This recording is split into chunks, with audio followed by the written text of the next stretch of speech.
میں نے تو اسی دعوت کرنا تھا کہ حضور اکرم صلی اللہ علیہ وسلم کے محنت کا دائرہ کتنا وسیع ہے، آپ کی محنت کا دائرہ کتنا وسیع ہے. ستانے والوں کی وہ اولاد جو ابھی وجود میں نہیں آئی، دنیا میں نہیں آئی، ان کو دعوت دینے کے لیے، اس اولاد کو دعوت دینے کے لیے ستانے والوں کو باقی رکھنا چاہتے ہیں. سنو تو صحیح، ایسی اولاد جو بھی وجود میں پیدا نہیں ہوئی، ان کو دعوت دینے کے لیے ستانے والوں کو باقی رکھنا چاہتے ہیں کہ نہ ان کو ہلاک نہ کیا جائے، ان کو ہلاک نہ کیا جائے، ان کو باقی رکھا جائے تاکہ میں ان کی نسل کو دعوت دوں. میں نے عرض کیا کہ نبوت کے لائن کی جو اذیتیں ہیں وہ اذیتیں انفرادی دعوت میں ہیں، اور انہی اذیتوں میں غیبی مددیں چھپی ہوئی ہیں. کتنی بڑی مدد کہ 2 پہاڑ ملا کے انہیں ختم کر دیا جائے. تم انہیں ختم کر دو گے تو یہی تو میری محنت کا میدان ہے، یہی تو محنت کا میدان ہے. ہم نے ایک بات عرض کی ہے کہ اللہ تعالیٰ کی غیبی مددیں انفرادی دعوت کے ساتھ ہیں. داعی جب قدم اٹھاتا ہے کسی کو دعوت دینے کے ارادے سے تو اللہ تعالیٰ کی طرف سے 2 چیزیں آتی ہیں، ایک تو داعی کی حفاظت اور دوسرے مدعو کی ہدایت. داعی کی حفاظت، مدعو کی ہدایت، یہ بہت اہم بات ہے. 2 چیزیں ہوتی ہیں دعوت میں. اللہ کا وعدہ ہے داعی کی حفاظت اور مدعو کے لیے ہدایت. حضور اکرم صلی اللہ علیہ وسلم کا سفر ہجرت جو انتہائی خطرناک اور انتہائی سخت حالات میں، اور ہر طرح مشرکین اور کفار دوڑے ہوئے تھے آپ کو پکڑنے کے لیے،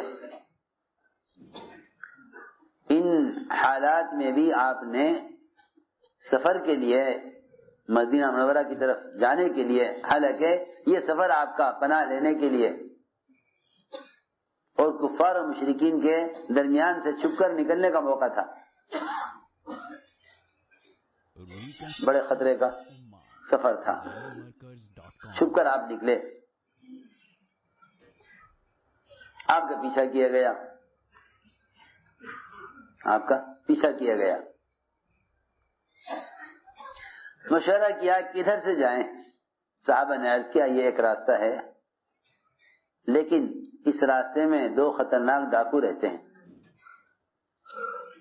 اس میں 2 خطرناک ڈاکو رہتے ہیں.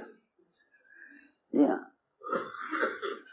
صحابہ نے عرض کیا راستہ تو ہے یہ لیکن راستے میں خطرناک ڈاکو رہتے ہیں. آپ نے فرمایا کہ ہمیں ڈاکوؤں کے راستے سے ہی جانا ہے. کیوں؟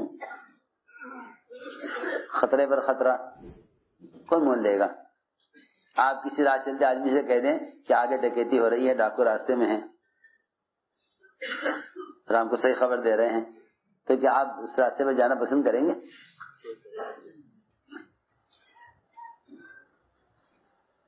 فرمایا ہمیں ڈاکو کے راستے سے جانا ہے. کیوں؟ کہ ان کو دعوت دیں گے. کیا دعوت دینے کے لیے اور نہیں ہے کوئی؟ کیا آپ ڈاکو کو دعوت دیں سفر میں؟ آپ اور راستے پر جائیں گے، وہاں بھی لوگ ملیں گے آپ کو، ان کو دعوت دے دیں گے کہ نہیں؟ بات اصل یہ ہے کہ حقیر سے حقیر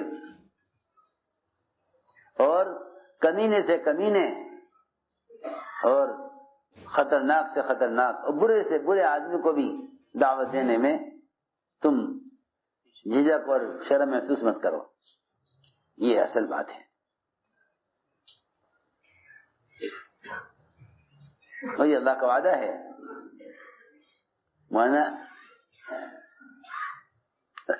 الیاس صاحب رحمۃ اللہ علیہ جایا کرتے تھے دہلی، لال قلعے کے پیچھے سے، اور وہاں پرانے کھنڈرات تھے کچھ بادشاہوں کے زمانے کے، ان کھنڈرات کے اندر ڈاکو رہتے تھے جو رات بھر ہر جگہ ڈکیتی کرتے اور دن بھر ان کے اندر ان کھنڈرات میں رہا کرتے تھے، اور وہ ایسے اندر کوٹھڑیاں اندھیری جہاں کوئی داخل بھی نہیں ہو سکتا تھا۔ ساتھی نے بتایا کہ پولیس والوں کی ہمت نہیں تھی اس راستے سے گزرنے کی ان ڈاکوؤں کے خوف سے۔ جی ہاں، اور مولوی صاحب اسی راستے سے جایا کرتے تھے، تو گزرتے ہوئے اس کوٹھی میں جاویں حضرت، اور زور سے اسی اندھیرے میں سب کو سلام کریں اور سلام کر کے باہر آ جائیں۔ کسی نے کہا حضرت سے کہ حضرت وہاں ڈاکو رہتے ہیں، آپ ادھر سے نہ جایا کریں۔ فرمایا پہلے کیوں نہیں بتایا؟ ہمیں پہلے کیوں نہ بتایا؟ ہمیں پہلے کیوں نہ بتایا؟ گزرتے گزرتے حضرت اندر داخل ہوتے اور زور سے سب کو سلام کرتے پھر آگے بڑھ جاتے۔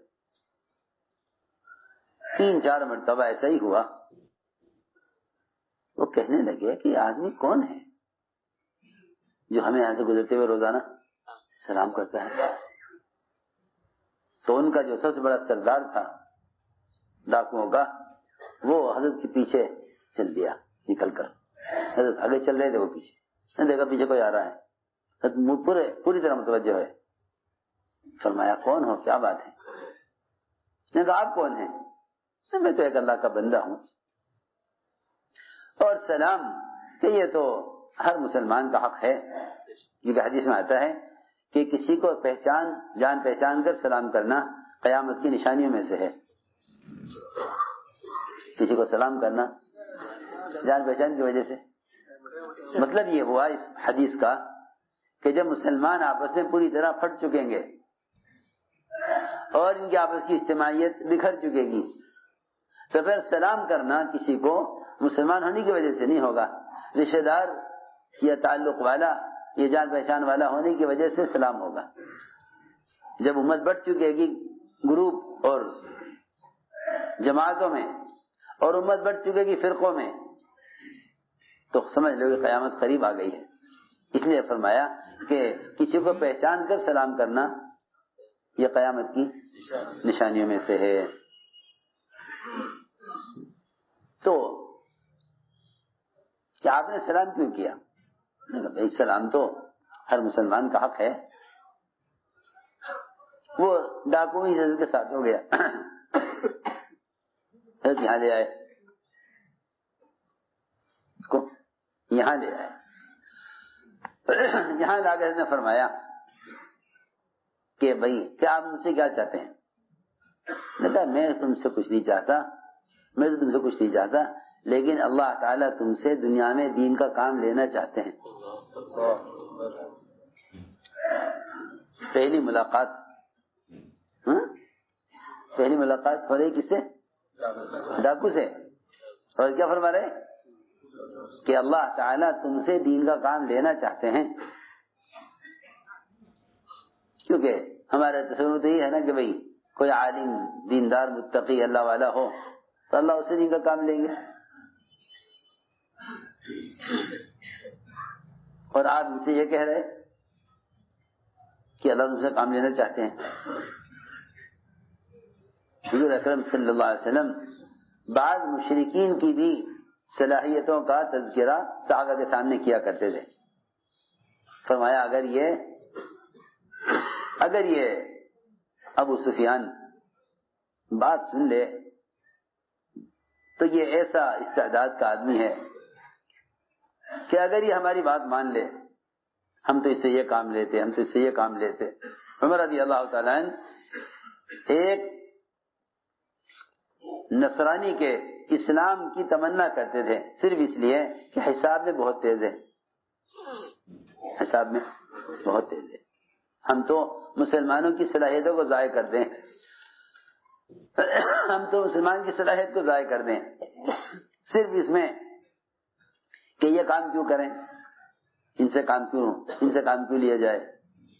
اور حضور اکرم صلی اللہ علیہ وسلم اور خلفائے راشدین غیروں کی صلاحیتوں کو دیکھ کر ان کے اسلام کی تمنا کرتے تھے، کاش یہ آدمی مسلمان ہوتا، کاش یہ آدمی مسلمان ہوتا تو میں اسے مسلمانوں کے خزانے کا محاسب اور اس کو سی اے بنا دیتا، یہ تمنا کرتے تھے۔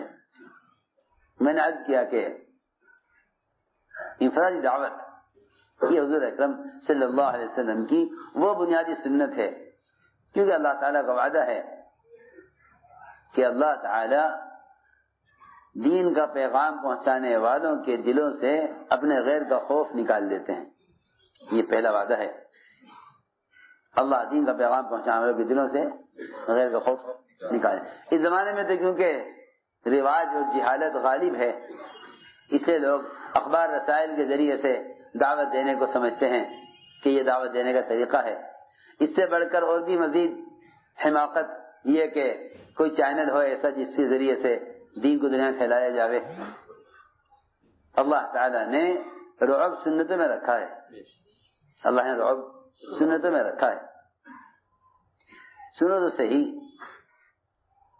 جب ایک کھانے پینے استنجے کی لائن کی سنت کے چھوڑ دینے سے مسلمان کا رعب غیروں کے دلوں سے نکل جاتا ہے، جب ایک کھانے پینے اور ضرورت کے پورا کرنے کی سنت کو چھوڑ دینے سے مسلمان کا رعب غیروں کے دل سے نکل جاتا ہے، تو جو نبیوں کی بعثت کا اصل مقصد دعوت اللہ ہے، اگر یہ سنت کے طریقے سے ہٹ گئی تو پھر رعب کہاں باقی رہے گا؟ میری بات توجہ چاہتی ہے۔ اگر مسلمان صرف کھانے پینے اور پیشاب پخانے کی لائن کی سنتوں کو چھوڑ دے تو غیروں کے دل سے رعب ختم ہو جاتا ہے۔ وجہ اس کی یہ ہے کہ جب غیر یہ دیکھتا ہے کہ مسلمان اپنی ضرورت کو ہمارے طریقے پر پورا کر رہے ہیں تو پھر یہ مسلمانوں کو اپنی طرح سمجھنے لگتے ہیں، مسلمانوں کو اپنی طرح سمجھنے لگتے ہیں کہ ہمیں ان میں کیا فرق ہے، ہمیں ان میں کیا فرق ہے۔ میں نے عرض کی ہے بات کہ اگر مسلمان صرف حاجت اور ضرورت کی لائن کی سنتوں کو چھوڑ دے تو ان کے غیروں کے درمیان سے امتیاز ختم ہو جاتا ہے اور غیروں کی دلوں سے ان کا رعب نکل جاتا ہے۔ تو وہ سب سے بڑی سنت دعوت اللہ کی اگر وہ نبی کے طریقے سے ہٹ جائے اور اس سنت کو بدل دیا جاوے تو پھر مسلمان کا رعب غیروں میں کہاں باقی رہ جائے گا۔ ہم نے عرض کیا کہ انفرادی دعوت دینا کہ سب سے زیادہ اللہ تعالی کی طرف سے مدد اور نصرت کے نازل ہونے کا سبب ہے۔ اس زمانے میں ایک رواج غالب آیا، وہ یہ کہ دعوت دینے کے لیے ضروری نہیں کہ آپ خود چل کر جا کر دعوت دیں، حالانکہ قرآن نے صاف طور پر فرمایا کہ جو لوگ اللہ کے بندوں تک دین کا پیغام خود پہنچاتے ہیں، اللہ کے بندوں تک دین کا پیغام خود پہنچاتے ہیں، اللہ تعالیٰ نے ان کی حفاظت کا وعدہ کیا ہوا ہے۔ واللہ یعصمک من الناس، کہ اللہ آپ کی حفاظت کریں گے، اللہ آپ کی حفاظت کریں گے، اللہ آپ کی حفاظت کریں گے۔ میں نے عرض کیا کہ آپ نے سفر ہجرت میں ڈاکوؤں سے ملاقات کی، ان کو دعوت دی، دونوں نے اپنے نام بتائے آپ کو، آپ نے نام تبدیل کیے اور ان دونوں کو حضور اکرم صلی اللہ علیہ وسلم نے مدینہ منورہ آنے کے لیے فرمایا کہ مدینہ ہمارے پاس آؤ۔ یہ بھی ایک سنت ہے کہ تم جس کو بھی سفر میں دعوت دو اس کو مرکزی مقام کی طرف آنے کی دعوت دو، یہ بہت اہم بات ہے، اس لیے کہ مسلمانوں کی آپس کی اجتماعیت جبھی رہ سکتی ہے جب نئے سے نئے آدمی کو دعوت دے کر ماحول کی طرف لایا جائے۔ ہم نے عرض کیا کہ حضور اکرم صلی اللہ علیہ وسلم نے ان ڈاکوؤں کو دعوت دی، دونوں اسلام میں داخل ہوئے، کیونکہ اللہ تعالیٰ کا یہ وعدہ ہے، اللہ کا وعدہ ہے یہ ان تنصروا اللہ ینصرکم، کہ اگر تم لوگوں کو دعوت دے کر اسلام کی طرف، فرائض کی طرف لاؤ گے تو اللہ تعالیٰ تمہاری مدد ضرور کریں گے اور تمہارے قدموں کو دین پر جما دیں گے۔ ہم نے ایک بات عرض کی تھی کہ اللہ تعالیٰ کی غیبی مدد انفراد دعوت کے ساتھ ہے۔ یہی وجہ تھی کہ حضور اکرم صلی اللہ علیہ وسلم جس طرح خود کسی انسان کا درجہ اس سے کم نہیں سمجھتے تھے کہ آپ اس کو دعوت دیں، آپ نے صحابہ کو بھی اسی بنیاد پر اٹھایا۔ بڑے بڑے بادشاہوں سے جا کر صحابہ ایسے بات کرتے تھے جیسے کسی غلام سے کی جاتی ہے، جیسے کسی غلام سے کی جاتی ہے۔ ربیع بن عامر بادشاہ کو دعوت دینے گئے، بادشاہ نے آدمیوں نے کہا کہ آپ کو بھی سواری چھوڑنی پڑے گی یہاں باہر، بادشاہ کے شہر میں آپ اپنی سواری سے نہیں جا سکتے۔ نے کہا کہ نہیں، ہماری شرط یہ ہے کہ ہم اپنی سواری پر ہی جا کر بات کریں گے۔ بادشاہ سے کہا گیا کہ جی وہ تو نہیں مانتے۔ بادشاہ نے کہا آنے دو۔ اب دیکھیے نا، اصل میں بات یہ ہے کہ جب مسلمان دین کو قائم کرنے کی اور دین کی نصرت پر تھا، اللہ تعالی نے اس کی زبان کے الفاظ میں ایک تاثیر رکھی ہوئی تھی، اور پکی بات ہے یہ، خدا کی قسم، وہ تو اصل میں صرف دعوت دینے کی وجہ سے فرشتے صحابہ کی زبان پر بولا کرتے تھے، صرف دعوت دینے کی وجہ سے فرشتے صحابہ کی زبان پر بولا کرتے تھے۔ اس زبان مسلمان کہتا ہے ہم کیا کر سکتے ہیں؟ فرشتے صحابہ کی زبان پر بولا کرتے تھے۔ بادشاہ نے کہا آنے دو۔ وہاں پہنچے، قلعے تک پہنچ گئے۔ بادشاہ آدمی نے کہا کہ دیکھیے آپ کو یہاں سے اتر کر جانا پڑے گا بادشاہ کے تخت تک، درمیان میں فرش بچھے ہوئے ہیں، قالین بچھے ہوئے ہیں۔ کہا کہ نہیں، ہم تو